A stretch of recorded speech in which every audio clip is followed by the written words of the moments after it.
The content is copyrighted by the respective publishers. For more information, please visit us on the web at nfradioreading.org. This is Patricia Mary, and for the next hour, I will be reading from the Saturday, Sunday, December 6th, 7th issue of Off Duty from the Wall Street Journal on the Niagara Frontier Radio Reading Service. From the front page of Off Duty, food and drink. 3 secret weapons for winning the holiday cookie swap. From a cookie press with a cult following to a slice and bake set with stunning precision, these key tools and foolproof recipe custom designed for them will raise your baking game sky high. And this is by Sarah Karnowitz. 11 months of the year, I'm a lackadaisical baker, dabbling in one-bowl cakes and easy like Sunday morning muffins. But come December, something shifts. I became a certified cookie monster. I'm not alone, whether the goal is to wow at the office cookie swap or to score a rare nod of approval from the mother-in-law. Even the most laid-back cooks find themselves gripped by the competitive spirit come holiday season. Each year, in pursuit of new heights of dazzle and deliciousness, I've assigned myself extravagant challenges, from snow-white molded sprinkled to edible elf tiles, hand-painted with the itsy-bitsy brush. The results have rarely justified the finger cramps, which is why this September I tried a different tack, investing in a trio of simple tools that promise to up my cookie game while dialing down its laboriousness. After all, this is the season for new toys. Can't bakers enjoy little playtime too? Paired with a roster of original recipes featuring chic spins on classic flavors, minty dark chocolate, toasty coconut, sparkling citrus, and spicy gingerbread, the dividends were delightful. From a cookie press that feels as solid as a surgical instrument to a set of cookie cutters that makes creating a festive centerpiece a snap. If you're looking for an inspired gift or just to pad out your own holiday baking arsenal, you won't go wrong with these secret weapons. What's the trick to turning out dozens of sprit cookies that look every bit as spiffy as the one in those blue tins? A never-fail press like the Marcato Atlas Deluxe Biscuit Maker, and it sells for $89. Fill the body with a firm, buttery dough like the decadent chocolate one, and pump the handle like a caulking gun until your baking sheets are festooned with festive flowers, stars, and more. Sure, cheaper versions exist, but a time-tested, made-in-Italy pedigree and solid metal built make the Marcato the sort of tool you bequeath to your grandkids, and that's spelled Marcato. The reviews from real cooks say it all. Amazingly easy to use. You have to be King Kong to break this. Consider it an investment in multi-generational joy. A gingerbread house seems like a fun cookie season project until you attempt to bake one. No matter how lofty your visions or refined your skills, the exercise invariably ends with a lopsided, icing-laden walls that ought to be condemned. Plus, does anyone really like nibbling on gumdrops?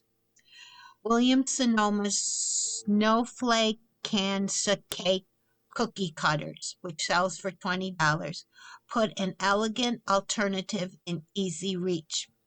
Based on a traditional Norwegian tree, the set of 10 graduated cookie cutters makes creating a charming Yuletime tree as simple as roll, bake, stack.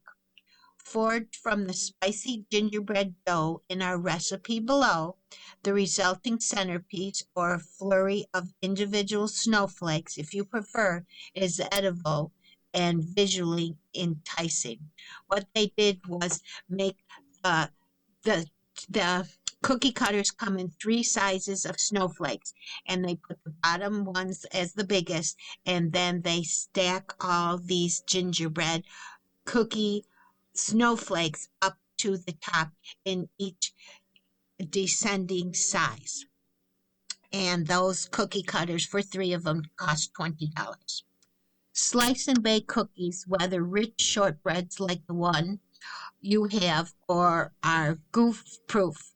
But should you find yourself distracted during prep by the jazzy strains of Vince Guaraldi's Christmas tunes, there are still plenty of ways to go awry. Logs can smooth as they chill. Precise slices skew up baking times. That's where OXO's Slice and Bake Cookie Maker and sells for $35 comes in handy. A clever kit that streamlines the process. It consists of two reusable silicone wraps for shaping and securely storing dough.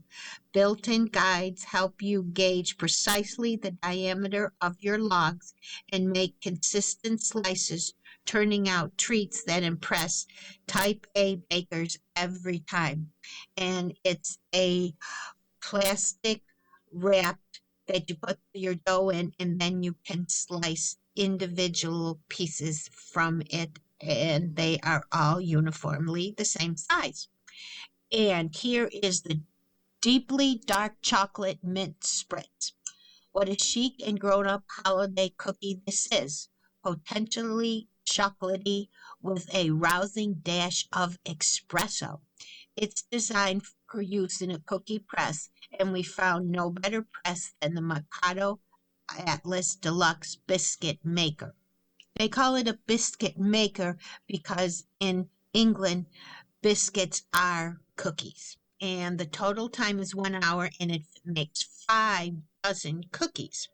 So you need 3.5 cups of all-purpose flour, a half a teaspoon plus 2 tablespoons of sifted black cocoa powder, 2 tablespoons of espresso powder, 3 sticks, which is 1.5 cups of unsalted butter, 1 cup of granulated sugar, a half a teaspoon of kosher salt, 1 egg plus 1 yolk, 2 teaspoons of pure vanilla extract, green mint baking chips, sanding sugar to decorate.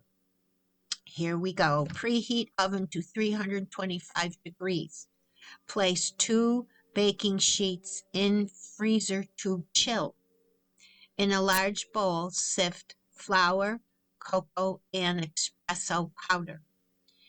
Use an electric mixer to cream butter and sugar until very light and fluffy. 4 minutes, scraping bowl down as needed. With a mixer on medium-low, add egg, yolk, and vanilla, blending until well combined. Reduce speed to low and add flour mixture by the scoopful, slowly increasing speed to medium-low. Scraping down bowl is needed. Beat just until dry ingredients are fully combined.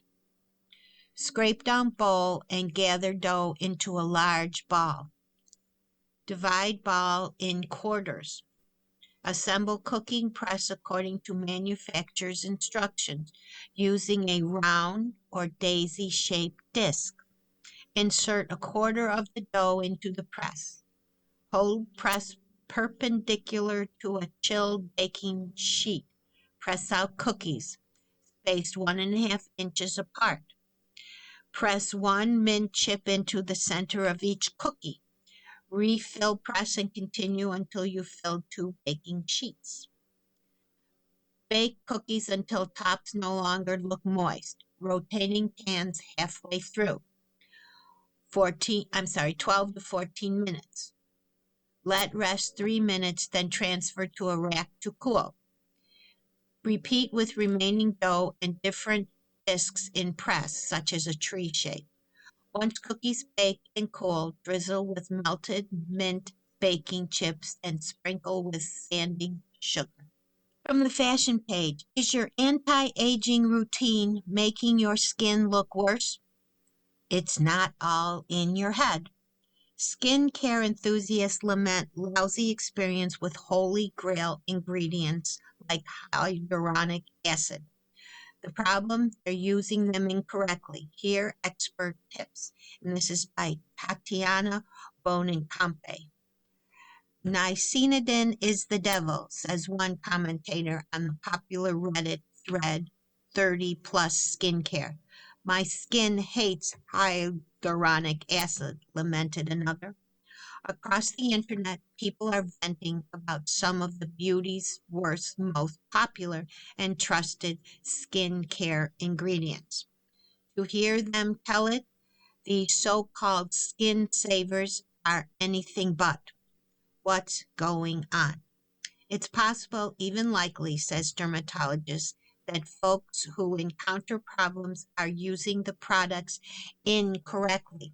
Result, ingredients meant to make you look more youthful are instead leaving skins parched, wrinkly, and irritated.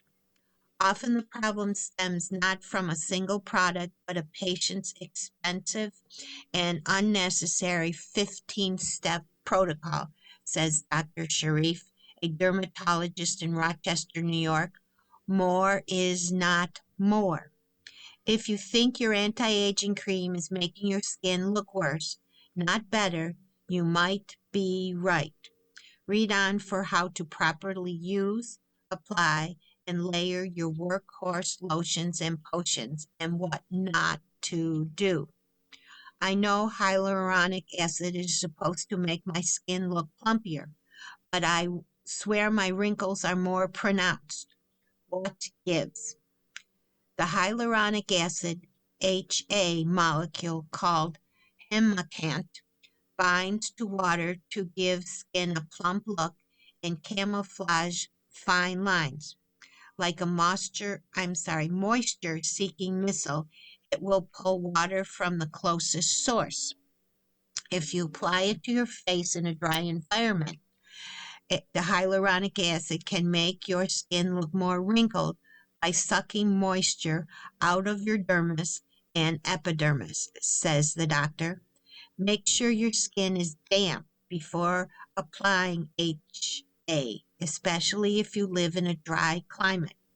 Never slather it before getting on an airplane where there is little moisture in the air, or on dehydrated, very compromised skin. To amp up the effects, use a rich moisturizer over your HA to seal in hydration. I saw a scary blog post that said if you stop hyaluronic acid, it can make your skin look like Rip Van Winkle. If you've been layering HA for years, an abrupt stop can indeed cause skin to look drier and more wrinkly, but only because your skin has returned to its baseline state, says Dr. Roberta Del Campo, a dermatologist in North Miami. There's no evidence to suggest that regular use of topical HA causes your body to stop producing it naturally, added Dr. Del Campo. If you don't want to commit to regular HA use, alternatives like glycerin, panthenol, or polyglutamic acid can hydrate without causing rebound dryness.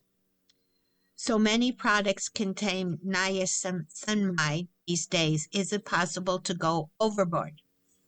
Use properly niacinamide, a form of vitamin B3 that helps support skin barrier function, can brighten skin and regulate oil production, says Jessica Gilbert, a chemist and skincare development specialist in New York. The caveat: be aware of products with a high concentration of niacinamide, which can convert to a different form of the vitamin and cause flushing and burning, says Gilbert. A brightening serum with 10% niacinamide left one of New York's dermatologists, Dr. Rachel, patients with red, stinging skin.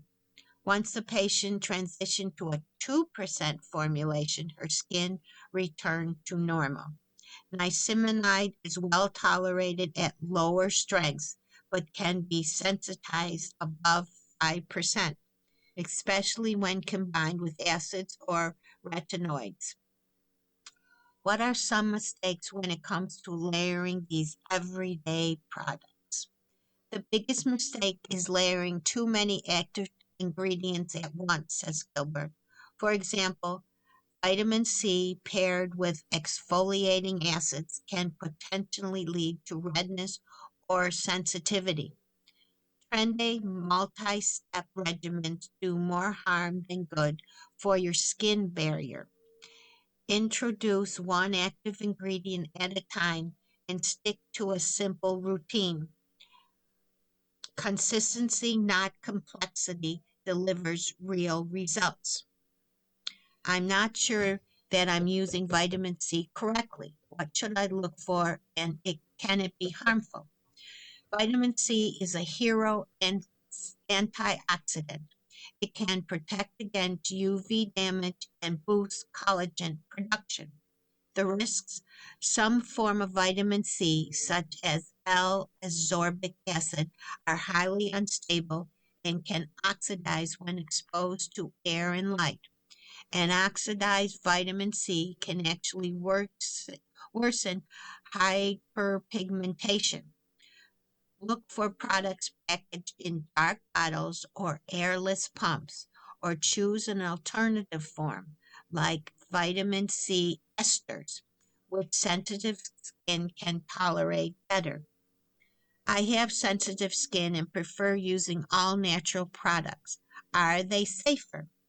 Not necessarily. When a patient comes in with a reaction, it's more often than not something like mango butter or other plant-derived compounds in a formula that they're having a reaction to, said the doctor, as opposed to so-called active ingredients.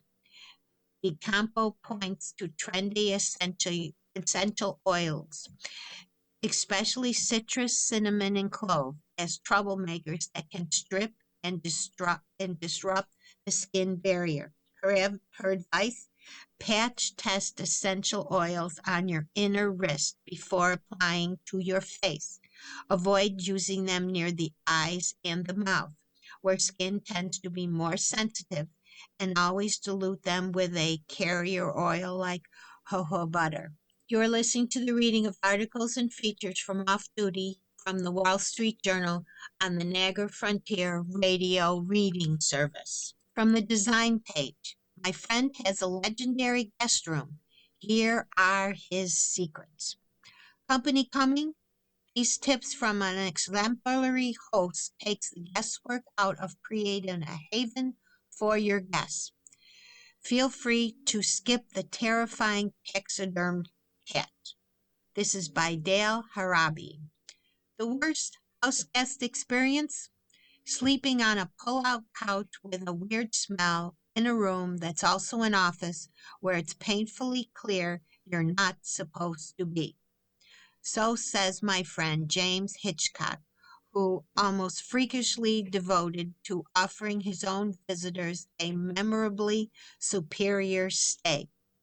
As his house guest over the years, I've been indelibly overwhelmed by thoughtful touches, from dimmable nightlights to glass apothecary jars full of Advil, Tylenol, and Aleve. Headachy visitors are spoiled for choice.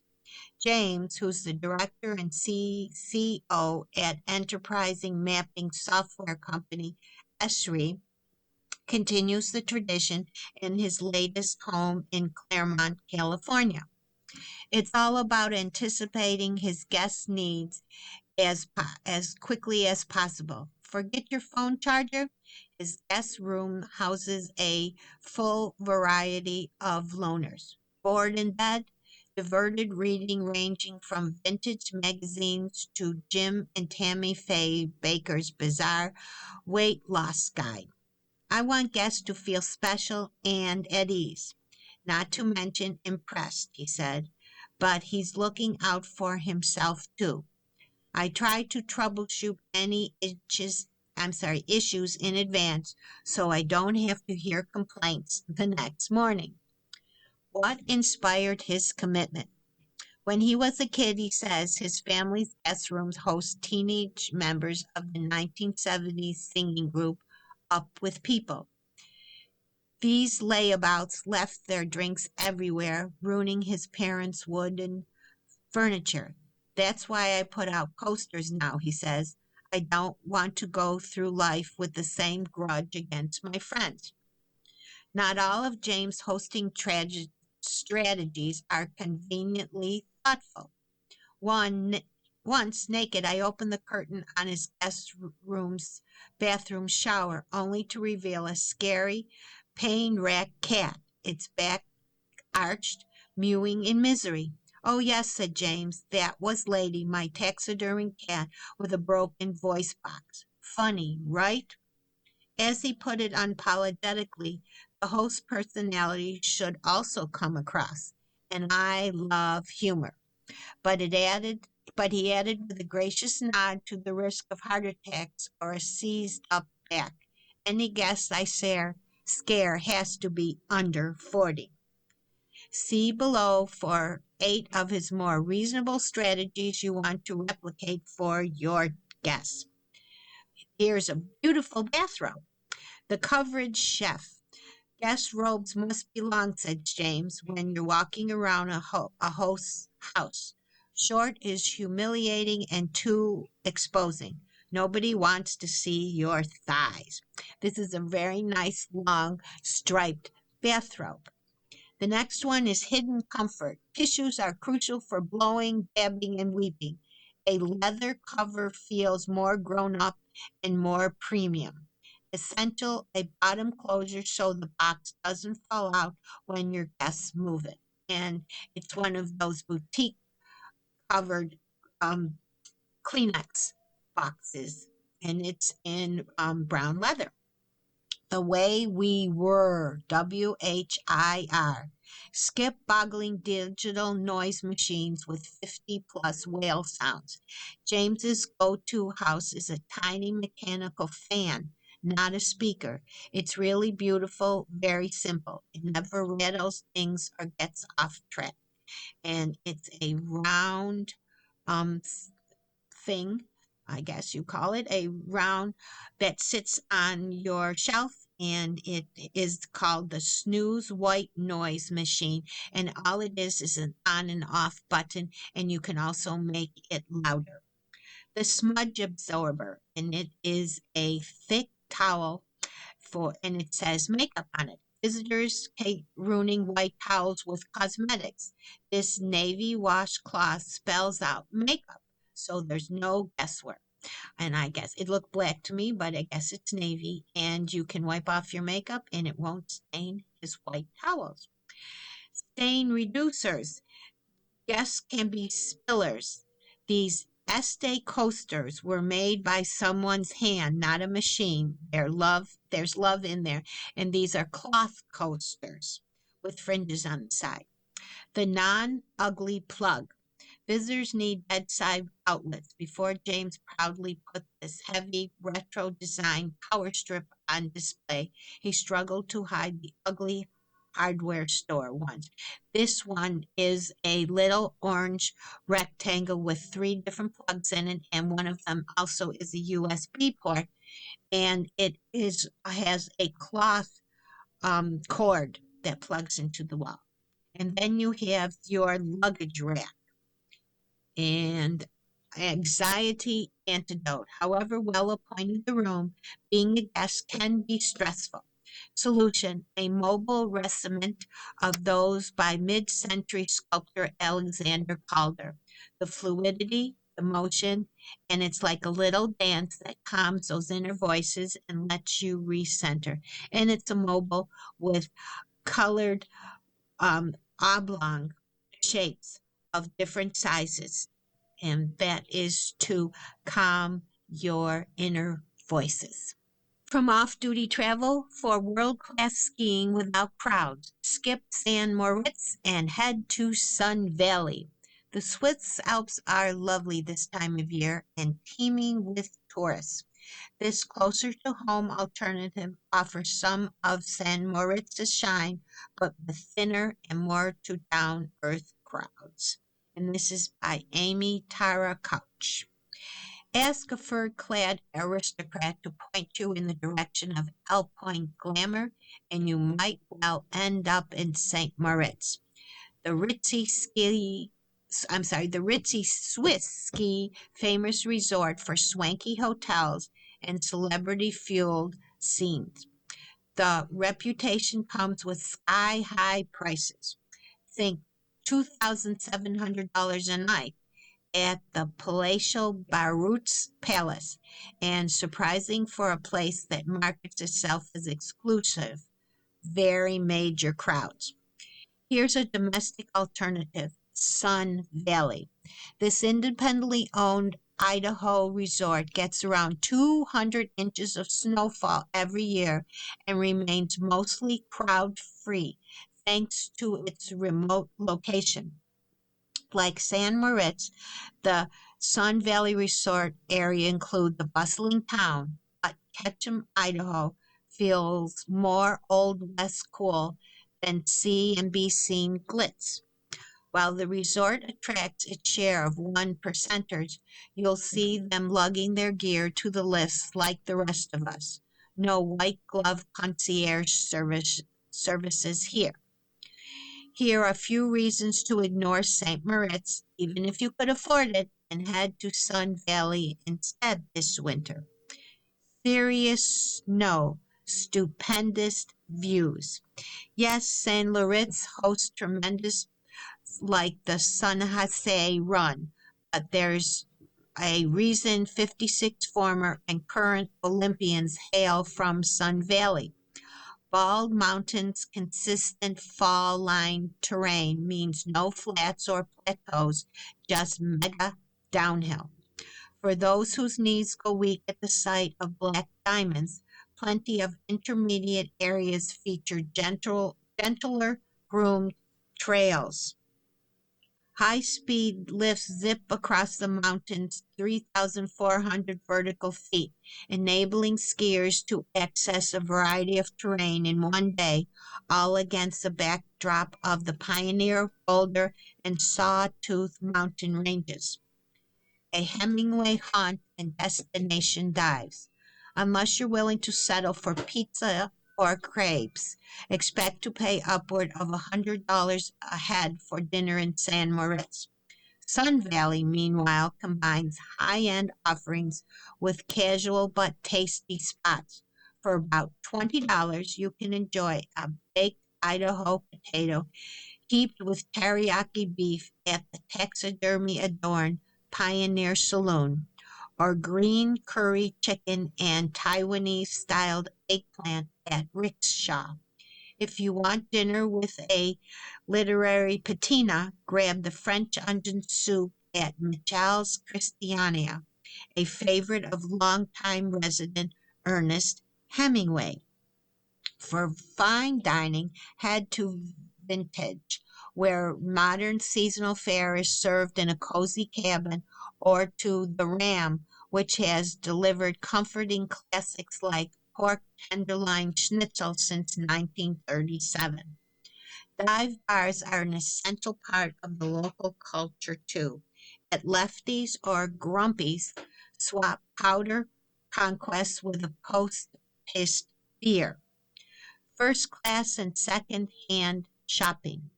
Instead of ritzy chain boutiques, Ketchum offers locally run shops like Independent Goods, which specializes in small batched home items, and Maud's Coffee and Clothes, where you can enjoy a latte while browsing for some new denim. Sorry.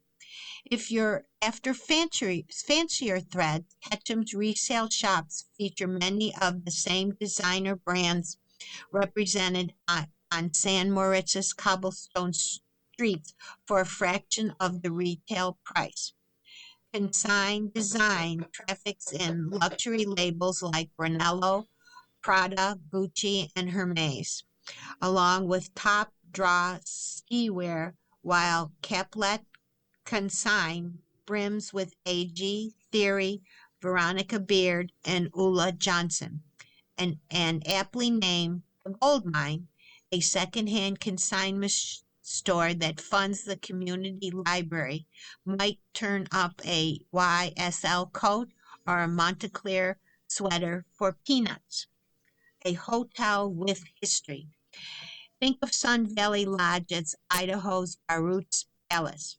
Built in 1936 to house guests visiting the country's first destination ski resort, it's an expansive grand dam.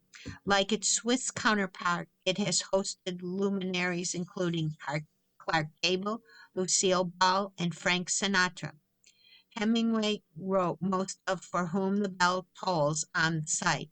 However, with rates starting at $500, you could spend 5 nights there for less than one at Roots. You are listening to the reading of articles and features from Off Duty from the Wall Street Journal on the Niagara Frontier Radio Reading Service. From the fashion page, the sneaker app that made this 40-something feel young and cool. 6 months after downloading Soul Retriever, SOLE, which alerts buyers to sneaker news and drops, our writer has never felt so with it. And this is my Marshall Heyman. It started with the New Balance 196L, a $160 sneaker loafer hybrid that launched last fall to great fanfare. Gray, white, and ugly, it had the kind of je ne sais quoi silhouette I loved in a shoe.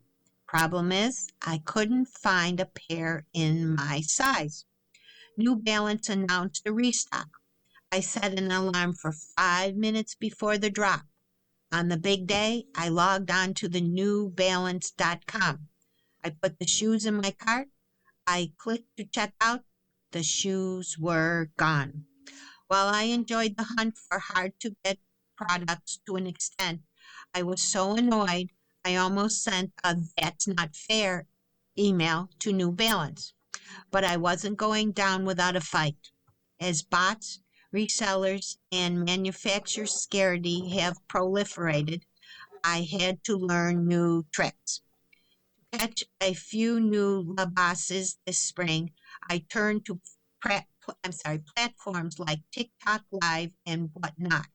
I knew there had to be a sneaker side door too.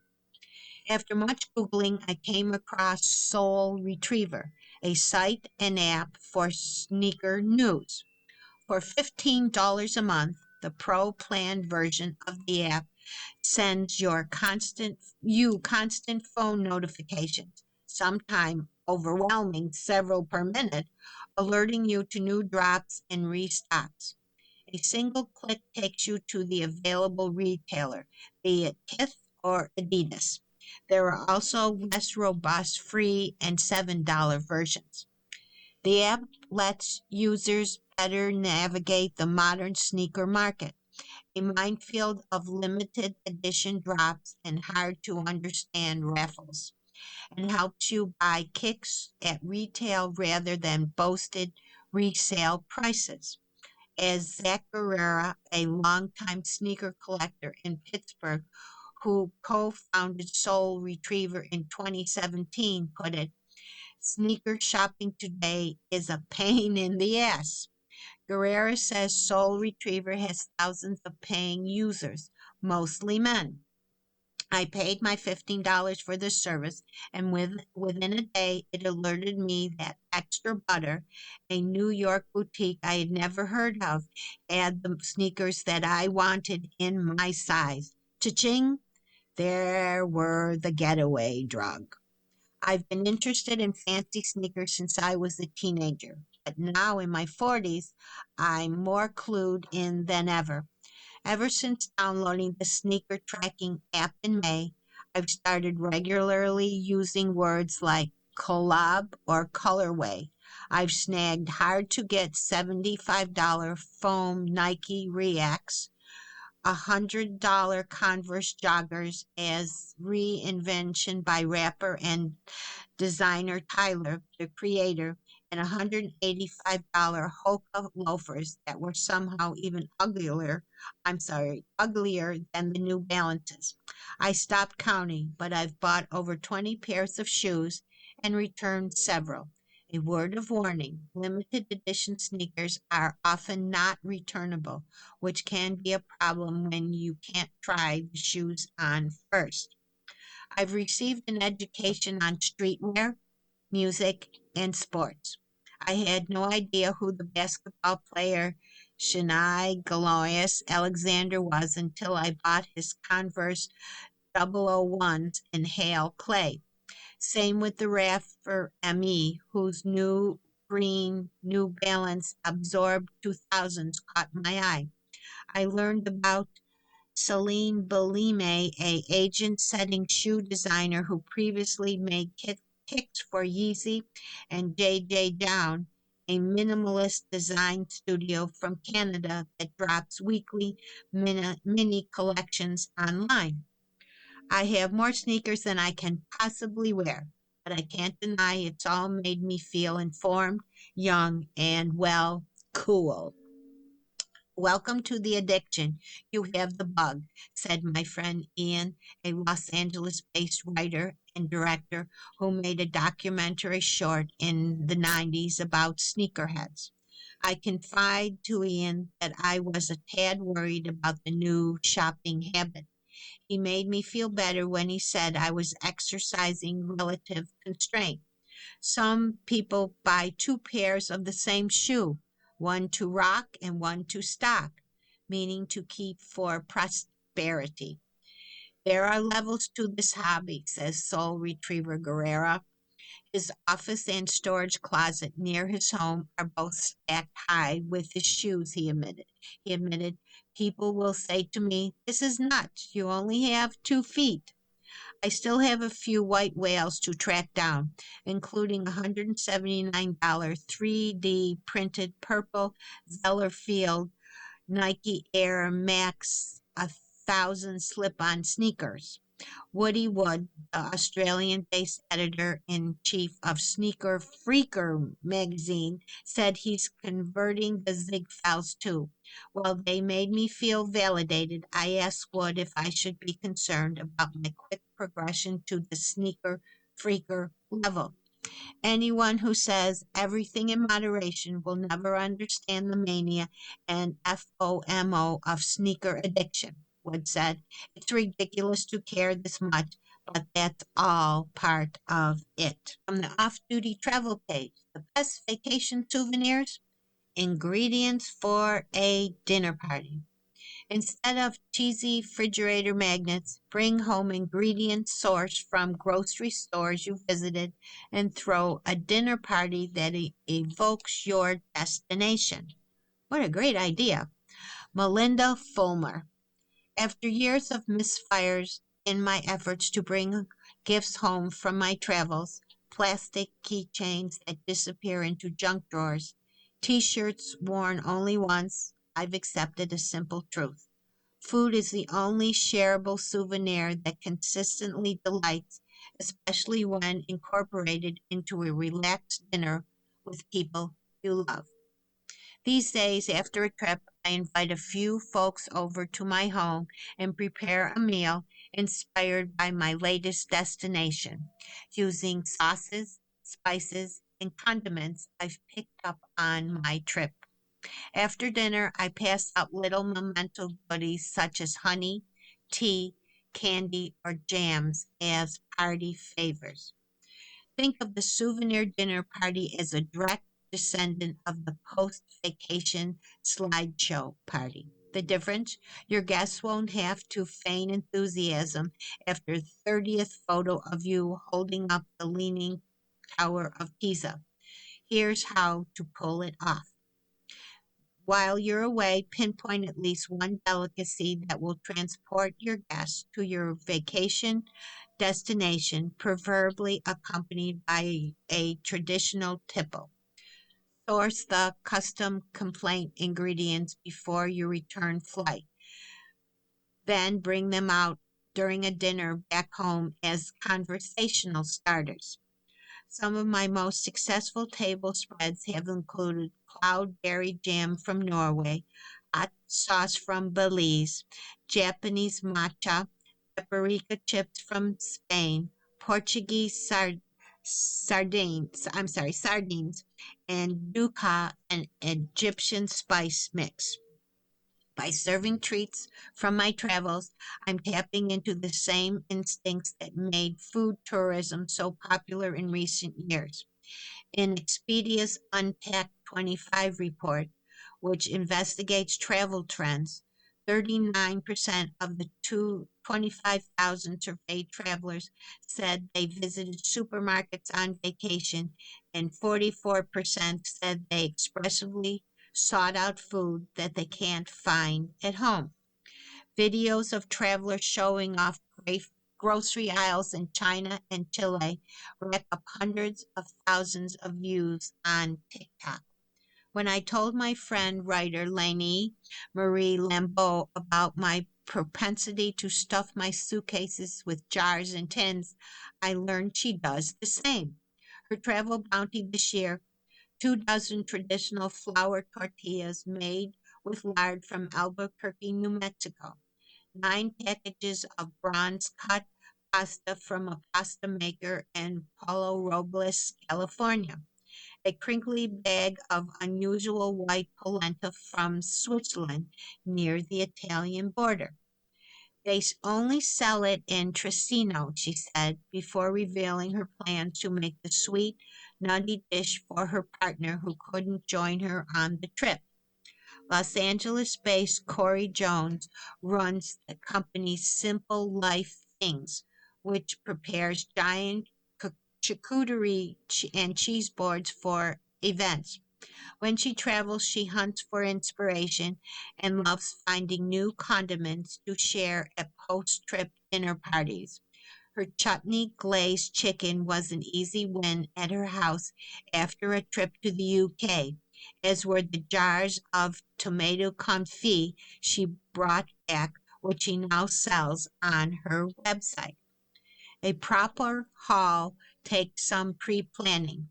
On her travels subreddit, one user, inspired by a trip to Spain, had put together a feast of Basque dishes, including smoked Isabella cheese and Tezoki wine. She offered a handy piece of advice: I always pack a collapsible duffel on big trips and fill it with clothes on the way home so I can bring home half a suitcase of food. You don't have to be an excellent cook to make a good impression. I celebrated a rail trip across Germany, for instance, with an Oktoberfest-style meal of brats and sauerkraut purchased from my local German butcher. We enjoyed them with beer and Grabengurner wine, Bavarian mustard, marzipan, and Lebeskin cookies I had brought back in my suitcase. If a full meal sounds too daunting, opt for more manageable food gathering themed gatherings. My kids and I routinely host a tasting of chips collected around the world. A favorite, Hawkins Cheesies, Canadians' answer to Cheetos. Tip a few minutes in the freezer enhances their crunch. Not every souvenir will be a success. My 2 sons pulled matching faces of disgust when I offered them Scandinavian salty black licorice with raspberries I purchased on a whim in Norway. And even though I enjoyed tacos, little toasts with shaved tomato, feta, fresh olive oil, and spices for breakfast in Greece, and brought home barley rust croutons from a local grocery store, my attempt to recreate the dish back home missed the mark. It ended up in the trash, not on the table, but it still was a fun dinner party. From the Rumble Seat by Danielle, a family hauler from Toyota's impresses with fuel economy, but not looks. Like many largest cars with 3 rows of seating, the Grand Highlander Nightshade Hybrid comes off ungainly, but the 335.1 fuel economy that Danielle observed is out of this world. Miss Nancy, the host of early TV kid shows Romper Room, had a magic mirror that allowed her to see all the kiddos watching at home. This job comes with its own magic mirror, in which I see bummed out millennials trying to buy their next family car. I see Corey and Haley and Cotton and Hannah all staring dead-eye into their laptops, clutching fistfuls of hair. It's not for the want of options. The U.S. market runneth over with largest family haulers, offering 3 rows of seating, optional all-wheel drive, and family-sized utility. Our guest this week, a 2025 Toyota Grand Highlander Nightshade Hybrid, rides on a stretched and widened version of Toyota's North American platform, with the extra floor space going towards what Toyota calls adult-size rear seats. With both rows of seat backs folded, the cargo hold expands to 97.5 cubic feet. The girth is real. Honda makes the Pilot. Jeep prefers the Grand Cherokee L and the Wagoneer L for long. Hyundai redesigned Palisade is thus again larger for 2026. Kia levels up with the Carnival and Telluride. VW Atlas, AMC Arcadia, Subaru Ascent, too many to name check. That's what overlooking body-on-frame SUVs such as Chevy Tahoe and Toyota Sequoia, electric such as the Kia EV9, or examples in the premium luxury segment including Mazda's excellent CX-90, BMW's X7, and Lexus's freshly facelifted TX500 SUV. And what a facelift it is. For once, selection is not the issue. The problem is all the many options are, with deepest respect, kind of ugly. Unpretty? How about ungainly? It's partially a technical matter. Making space for a third row of seats often throws off the upright stance and two box proportions that categorize SUV designs, leaving a lot of them looking awkwardly elongated, slab-sided, or over heavy at the stern. The Grand Highlander hits the trifecta. The lack of lovingness is also a curse of our times. Competitive pressures have caused automakers to embrace even larger and nuttier grille designs in order to convey brand recognition farther down the road. Recent notables include the redesigned Palisade styling by Gillette and the Lexus TX500 with a face like the last glimpse of an old air conditioner disappearing into the crusher. As for the Grand Highlander per se, it's fine. The roof keeps the weather out. The wheels are agreeably round. The windows are transparent, but there are no new ideas on the outside. I don't know if the market has hit peak SUV, but I have. P.S. The nightshade suffix refers to an exterior trim grade that bundles together the blacked out grille, badgering 20-inch wheels, mirror caps, door handles, roof pillars, and lower rail bumpers. Prettier, but still not pretty. The Grand Highlander casts a wide net. The base engine is Toyota's celebrated 2.4-liter turbo 4, paired with an 8-speed automatic transmission. Cars with the hybrid suffix, like our Tester, are motivated by a 2.5-liter hybrid-assisted engine and continuously variable hybrid transmission. Those labeled Hybrid Max get the 2.4-liter turbo engine mated to a 6-speed automatic and a potential rear-mounted electrical motor.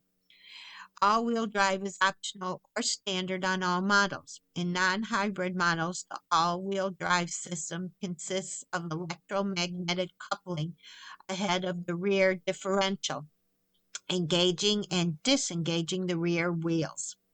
Hybrid models use a small, independent rear-mounted motor to provide traction when needed, moving off on slippery surfaces like ice, for instance. Hybrid Max models enjoy full-time all-wheel drive and scads of horsepower.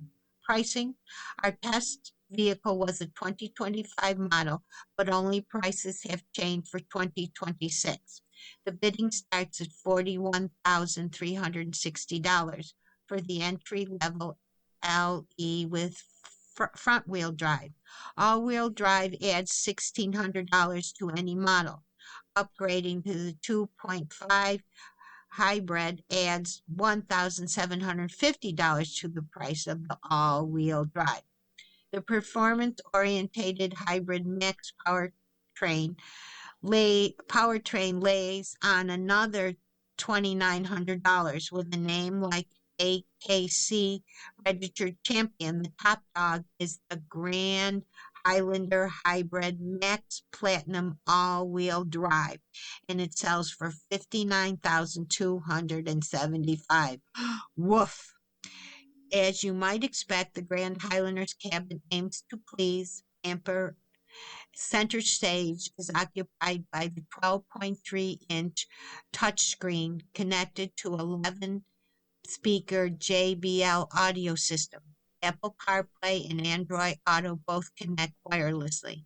An inductive charging pad is hidden at the bottom of the center stack. My phone didn't want to stay put. Among the supernumerary features, 13 cup holders, 7 USB-C ports, 2 120-volt outlets, and 3-zone climate control. Mid-row passengers have their own climate controls and vents. The Nightshade Hybrid grade includes leather-trimmed seating surface, baby formula cleans up quick, and heated, ventilated front and mirrored row seats. Included as our test price was $1,350 for the panoramic moonroof. Honestly, I don't love the looks inside. The interior designers got pretty aggressive with the hard plastic panels and dash coverings. The leather trim upholstery feels a bit bargain basement. Even our tardy Nightshade car was not premium in material content, but at least they avoided piano black plastic fascia, which is ubiquitous in this category. The driving is competent but undistinguishable.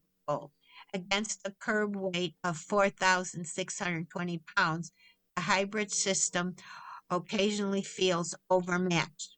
A hybrid boost feels empowering at low speeds, putting electrified polish on accelerated and braking cycles.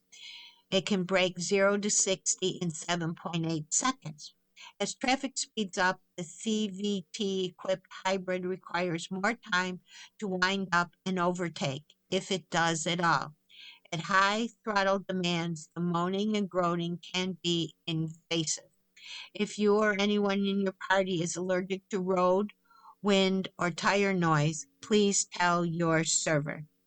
But I am absolutely smitten by the fuel economy. It gets 36, 32, and 34 miles per gallon, city, highway combined, according to the EPA test mod. Typically, EPA numbers are only aspirational, but I observed 35.1 miles per gallon over a couple hundred miles of mixed driving. That's a pretty special number. It's the kind of number that, if I were buying, might make me forgive the Toyota's Oxidati, the penny pincher interior, and occasional bovine noises under the throttle. Obviously, the hybrid max proposition 362 miles per hour, 6-speed transmission, and full all-wheel drive is going to speed the plow better and faster, not to mention the 5,000-ton towing rating. The real honest 35.1 miles per gallon on gas pump, it's this large and unlovely bus. That's the one to have. And the Toyota that he tested the cost was $57,402. You've been listening to the reading of articles and features from Saturday, Sunday, December 6th, 7th issues of Off Duty from the Wall Street Journal. We read from Off Duty every Saturday at 6 p.m. Your reader has been Patricia Mary. Thank you for listening. God bless, and be safe and warm out there. Coming up next in the Niagara Frontier Radio Reading Service, we have Harper's Magazine. At 8 o'clock, we have Sports Illustrated. At 9 o'clock, we have The Athletic, a section of the New York Times. Stay with us for these readings and more through the rest of the evening.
Are you facing challenges with vision loss and need help with your smartphone, sending emails, navigating the internet, and staying connected with your family? Via visually impaired advancement is offering free classes for seniors weekly at multiple locations with free assistance for your smartphone, email, and internet skills. There's a new session every week, and it rotates between the South Towns and the North Towns. It's at your local Erie. The following program is intended for listeners who are blind, have low vision,